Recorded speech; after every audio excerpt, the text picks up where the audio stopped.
Muy buenos días, queridos amigos y hermanos. Hoy es domingo 17 de mayo y vamos a empezar con una lección. El Señor es muy bueno, tuvimos un sábado maravilloso el día de ayer y ahora estamos listos con energías renovadas para iniciar esta nueva semana. Así que hagámoslo estudiando la palabra de Dios. Con ustedes Stephanie Franco Y Eric Colón. Bienvenidos.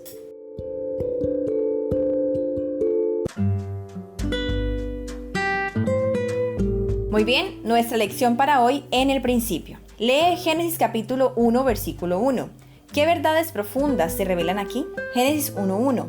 En el principio creó Dios los cielos y la tierra. Muy bien, recordemos la pregunta. ¿Qué verdades profundas se revelan aquí? Pues que Dios es nuestro creador y no solo nuestro creador, sino que también es nuestro sustentador de la tierra, del hombre y del universo. O sea que tenemos una verdad bastante importante aquí que se fundamenta en que Dios es el creador, no solo nuestro, sino de todo cuanto existe.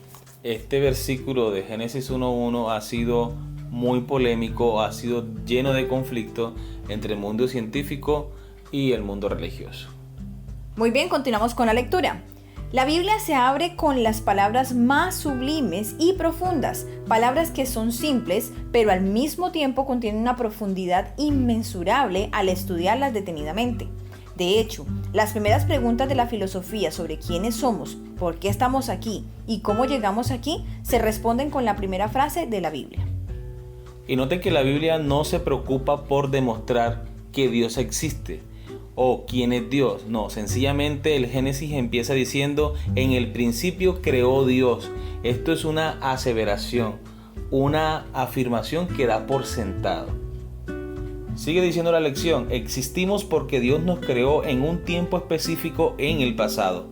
No evolucionamos de la nada, ni llegamos a la existencia por casualidad, sin un propósito final y sin una dirección prevista, como mayormente enseña el modelo científico contemporáneo de los orígenes. La evolución darwiniana contradice las escrituras en todo sentido y los intentos de algunos de armonizarla con la Biblia hacen que los cristianos parezcan tontos. También fuimos creados por Dios en un momento específico y absoluto, en el principio. Por ende, esto significa que Dios existió antes de este comienzo. Es decir, Dios existió antes de que se creara el tiempo y que éste se expresara en el ciclo diario de tarde y mañana, y en meses y años. Todo ello enmarcado por la relación del mundo con el sol y la luna. Este comienzo absoluto se refleja en otros pasajes de las Escrituras que lo respaldan y reafirman continuamente la naturaleza y los métodos de la obra creadora de Dios. Juan capítulo 1, versículos 1 al 3. Muy bien, vamos con la segunda pregunta de la lección. Lee Juan capítulo 1, versículo 1 al 3 y Hebreos capítulo 1, versículo 1 y 2. ¿Quién fue el agente de la creación? Piensa en lo que significa que Él también haya muerto en la cruz. Juan capítulo 1, versículos 1 al 3. En el principio era el Verbo, y el Verbo era con Dios, y el Verbo era Dios. Este era en el principio con Dios. Todas las cosas por Él fueron hechas, y sin Él nada de lo que ha sido hecho fue hecho. Hebreos capítulo 1, versículos 1 y 2. Dios, habiendo hablado muchas veces y de muchas maneras en otro tiempo a los padres por los profetas, en estos postreros días nos ha hablado por el Hijo, a quien constituyó heredero de todo y por quien asimismo hizo el universo. Claramente el texto bíblico está revelando que fue Cristo Jesús el agente de la creación. Cristo mismo, obviamente, interactuando con el Padre y el Espíritu Santo, como vimos en la lección del sábado, en la introducción para las lecciones de la semana. Jesús es el agente creador de todo cuanto existe, del hombre, del mundo y del universo. Vemos en Jesús también Él es la máxima revelación de Dios al hombre. En Jesús podemos ver exactamente cuál es el carácter de Dios y cuál es el propósito de Dios para el hombre. Vemos lo que dice la Biblia en Juan 3:16, porque de tal manera amó Dios al mundo. Es decir, Dios estuvo dispuesto a entregarlo todo para nuestra salvación.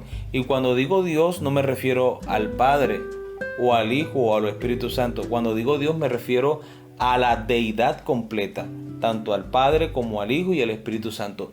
Ellos estuvieron dispuestos a entregarlo todo para la salvación del ser humano. Que Jesús muriera en la cruz del Calvario es la manifestación más grande de amor que el Señor nos ha revelado a través de su palabra. Amén.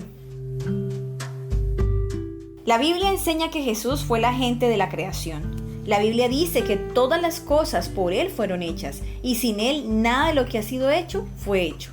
Juan capítulo 1 versículo 3. Jesús hizo el universo, tal cual está en Hebreos capítulo 1 versículos 1 y 2.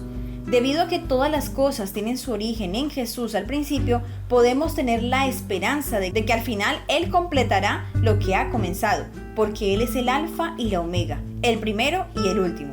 Apocalipsis capítulo 1 versículo 8 y capítulo 22 versículo 13. De esta manera llegamos a la pregunta final de nuestra lección. ¿De qué sirve saber que fuiste creado por Dios? Imagina si no creyeras en esto. ¿Cuán diferente te verías a ti mismo y a los demás y por qué? Bueno, como decíamos en algunas lecciones anteriores, el texto bíblico de Isaías 43:7 responde exactamente a esta pregunta. Isaías capítulo 43 versículo 7.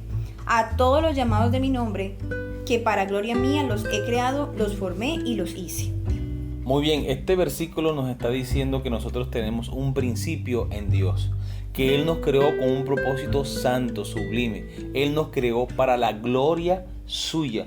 Por eso dice la sierva del Señor que el ser humano es la corona de la creación de Dios. Ahora bien, si nosotros recordamos cuál es el motivo por el cual la raza humana fue creada, con el propósito de llenar el vacío que los ángeles que pecaron juntamente con Lucifer dejaron en el cielo. O sea, Dios nos creó con un propósito santo, sublime, y nos creó a su imagen conforme a su semejanza. Esto nos da una identidad, esto nos da un propósito en la vida. Sabemos quiénes somos y para dónde vamos. Para responder la segunda parte de esta pregunta vamos a leer 1 Corintios capítulo 15 versículo 14 en adelante. Y si Cristo no resucitó, vana es entonces nuestra predicación y vana es también vuestra fe. Y somos hallados falsos testigos de Dios, porque hemos testificado que Dios resucitó a Cristo, al cual no resucitó si en verdad los muertos no resucitan. Si los muertos no resucitan, tampoco Cristo resucitó. Y si Cristo no resucitó, vuestra fe es vana, aún estáis en vuestros pecados. Entonces también los que murieron en Cristo perecieron. Si solamente para esta vida esperamos en Cristo, somos los más dignos de lástima de todos los hombres. Esto lo dice Pablo con relación a la resurrección de Cristo, porque había una polémica. La gente creía que las personas no resucitan. Entonces estaba ese cuestionamiento de que si Cristo no resucitó, vana entonces sería nuestra fe y seríamos nosotros las personas que causarían más lástima en todo el mundo. Ahora pongamos este versículo en contexto con la lección.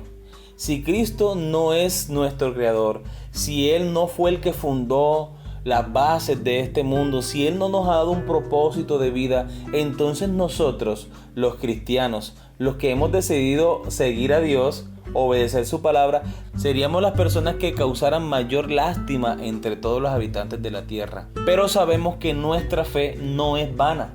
Sabemos que lo que está escrito en la palabra de Dios es cierto porque Él lo ha prometido y Él lo cumplirá. El Señor nos ha dado evidencia para que creamos a la palabra de Dios.